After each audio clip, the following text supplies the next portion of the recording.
Hi guys, Anthony here from the Faculty of Apps with another quick tip for your Apple devices. If you recently moved from Microsoft Windows to Mac, or regularly switch between the two, one Windows feature you might miss on Mac is the ability to cut and paste. You might be surprised to know Mac does have the cut and paste feature, but it's actually called Move, which probably makes more sense. To move a file or folder on macOS, copy it in the normal way by either pressing Command and C on the keyboard or right-clicking and choosing Copy.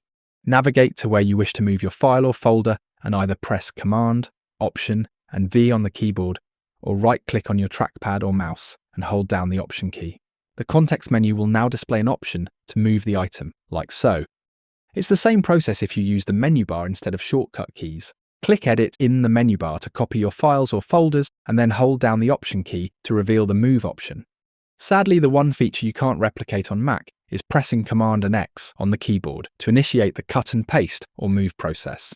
If you've been using Windows for a while and your brain is hardwired to use Control or Command and X, for the price of a coffee, you can purchase this nifty little app from the App Store. This little piece of magic replicates the Windows feature, so you can use Command and X and Command and V to cut and paste files and folders on Mac to your heart's content.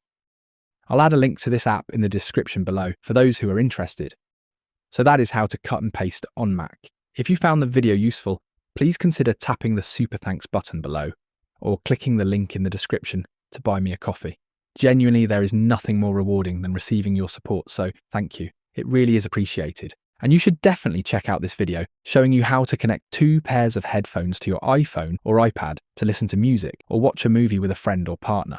Or how about this video showing you how to maximize the battery life of your iPhone or iPad? Until next time, my name is Anthony. Thank you very much for watching.